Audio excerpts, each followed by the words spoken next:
Hi friends, Telangana రాష్ట్ర ప్రజలందరికీ ఆదిరిపే శుభవార్త. ప్రతి ఒక్కరికి కూడా గ్యాస్ కనెక్షన్ ఉన్నవారికి కూడా ప్రతి ఒక్కరికి ఒక మహిళలకైతే 500 సిలిండర్లు అయితే వాళ్ళ పేరు మీదుగా ఉంటాయి, ఇస్తామనేసి చెప్పడం జరిగింది. మరి ఎప్పుడు పంపిణీ చేస్తున్నారు, మరి ఈ 6 గ్యారెంటీలు 5 గ్యారెంటీలు అయితే పెట్టుకున్నారు, మరి ఎవరు ఈ దరఖాస్తు ఫారం వెళ్ళిన తర్వాత మరి ఎన్ని రోజులకి ఇస్తున్నారో తెలుసుకోవాలంటే తెలుసుకోవాలంటే ఒక చిన్న లైక్ చేయండి, అందరికీ ఇన్ఫర్మేషన్ యూజ్ అవుతుంది.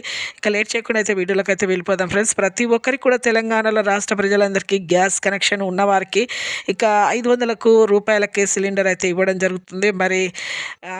మరి ఈ సిలిండర్ అనేది మరి ఎవరెవరికి ఇవ్వడం జరుగుతుందంటే ప్రతి ఒక్కరికి కూడా మీకు 500 సిలిండర్ అయితే ఖచ్చితంగా ఇస్తామనేసి చెప్పడం జరిగింది. చాలామంది ఈ గ్యాస్ కనెక్షన్ ఆఫీస్ దగ్గరికి వెళ్ళి మీరు ఈ కనెక్షన్ ఉన్నవారు వెంటనే వెళ్ళి మీరైతే వెరిఫికేషన్స్ కూడా చేయించుకోవాలండి. మీరు కొన్ని రిజిస్ట్రేషన్ చేయించుకోవాలి. ఎందుకంటే మహిళల పేరు మీద రిజిస్ట్రేషన్ చేయించుకుని 500 రూపాయలకి గ్యాస్ సిలిండర్ అనేది మీకైతే రావడం జరుగుతుంది. అప్లికేషన్స్ పెట్టుకున్నా కూడా మీరు గ్యాస్ ఆఫీస్ దగ్గరికి వెళ్ళి ఒక ఏజెన్సీ దగ్గరికి వెళ్ళి మీరు మీ దగ్గరలో ఉన్న ఎవరి దగ్గర అయితే ఏజెన్సీ ఉంటుందో వాళ్ళు వెంటనే వెళ్ళి మీరు రిజిస్ట్రేషన్ మహిళల పేరు మీద అయితే చేయించుకోవాలి. అప్పుడే 500 సిలిండర్ గ్యాస్ అనేది వస్తుంది.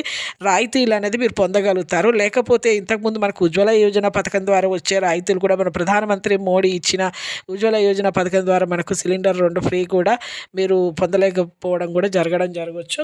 మీరు వెంటనే మీరైతే రాయితీలు పొందడానికి వెంటనే మీరు అప్లికేషన్ దరఖాస్తు ఫారంలో 6 గ్యారెంటీలు 5 గ్యారెంటీలే కాకుండా మీరు మహిళలు అయితే మీ పేరు మీద అయితే చేయించుకోవాలండి. అలాగైతే మీకు 500 సిలిండర్ గ్యాస్ అనేది మీకైతే రావడం జరుగుతుంది. చూసారు కానీ లేటెస్ట్ అప్డేట్స్ వీడియోస్ ఎప్పటికప్పుడు అప్లోడ్ పోస్ట్ చేస్తాను. ఒక చిన్న లైక్ చేయండి, మీకు నచ్చితే లైక్ చేయండి, నచ్చుకుంటే డిస్లైక్ చేయండి. ఇలాంటి వీడియోస్ అయితే అప్లోడ్ చేస్తాను.